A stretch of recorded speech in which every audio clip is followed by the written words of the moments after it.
pagi dan selamat datang dalam acara Tribun Academy. Boleh minta tepuk tangan nih Bapak sekalian? Sebelum kita mulai acara pada hari ini, mari bersama kita menyanyikan lagu Kebangsaan Indonesia Raya. Hadirin dipersilakan untuk berdiri.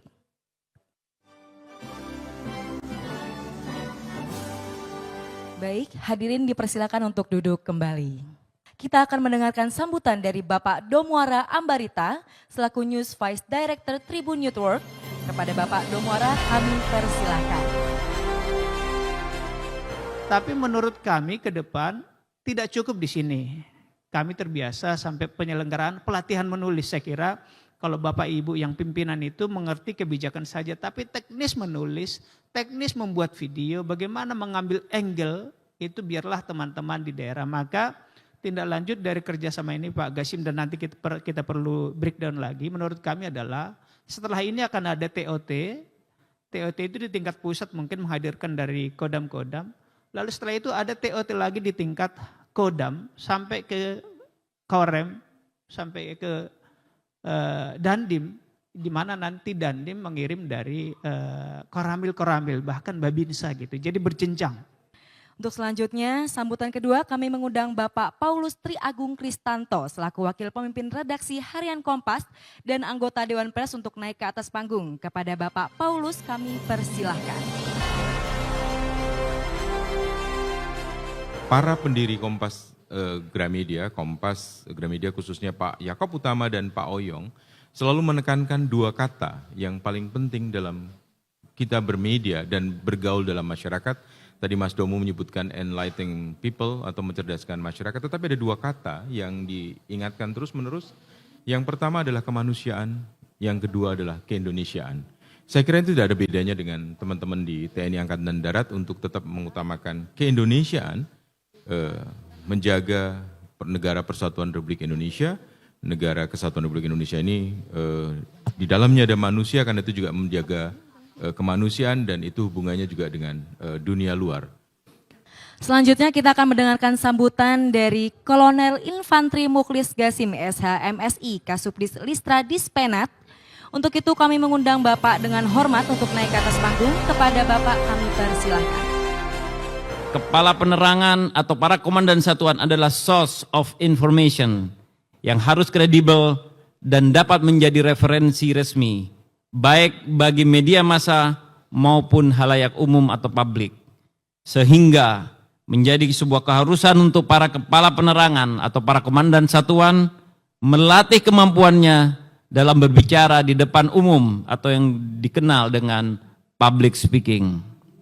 Saya berpesan agar seluruh peserta dapat memanfaatkan kesempatan yang sangat baik ini untuk menggali pengetahuan dan pengalaman sebanyak-banyaknya kepada para narasumber, kepada para mentor, dan jalin koordinasi silaturahmi.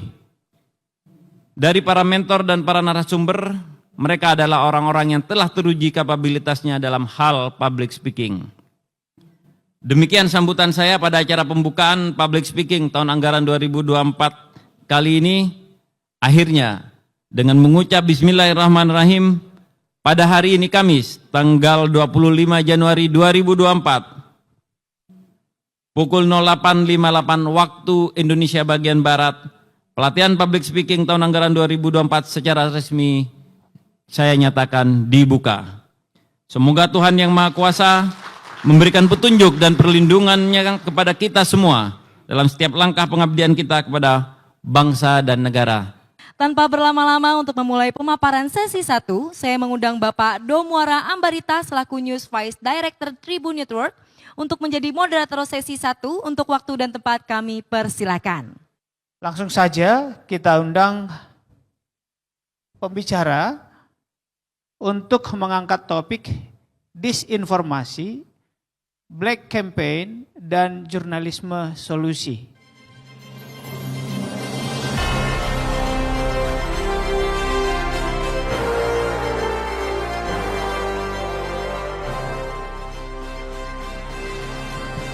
Disinformasi, misinformasi, dan juga kemudian hoax itu bertebaran sejak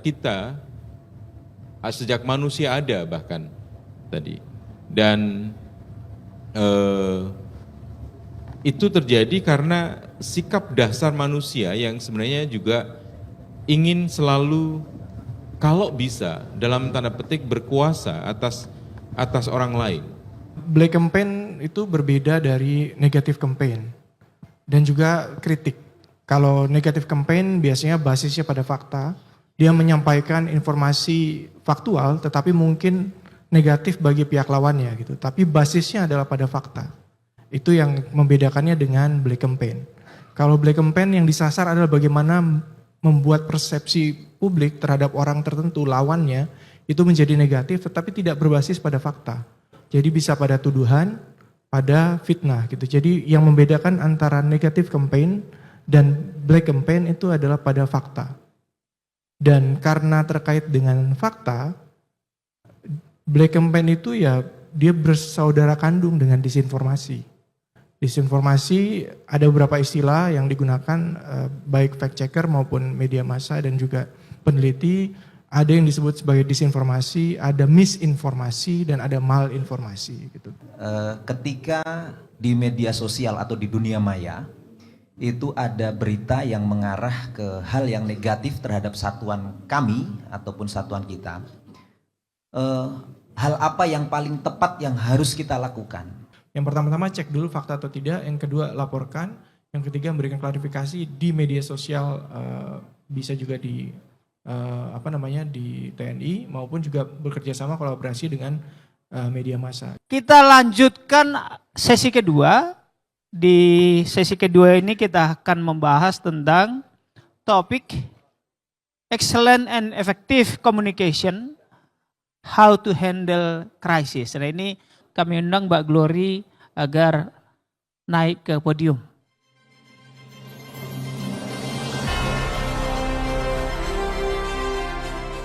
Nah, teknik public speaking Bapak Ibu atau komunikasi pada dasarnya banyak sekali. Tapi saya akan bicara lebih spesifik karena waktu terbatas di dua hal ini, penampilan dan penyampaian. Jadi Bapak Ibu tidak bisa dipungkiri bahwa penampilan itu perlu dirawat. Karena apa? Orang yang berpenampilan baik mendapatkan peluang-peluang lebih dahulu dibandingkan yang tidak. Banyak yang bilang, Mbak Glory jangan dong judge a book just by its cover. Nyatanya Bapak Ibu, mungkin 60-70% buku di Gramedia laris, bestseller, gara-gara covernya juga awalnya ya.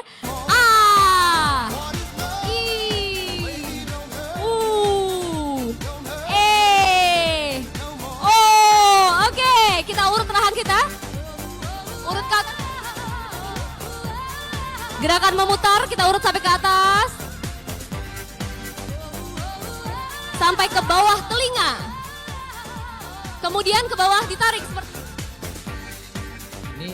Tidak semua hal-hal yang dipunya perusahaan disampaikan ke publik secara utuh. Sama dengan semua institusi seperti itu. Termasuk ini kepala-kepala penerangan yang hadir di sini.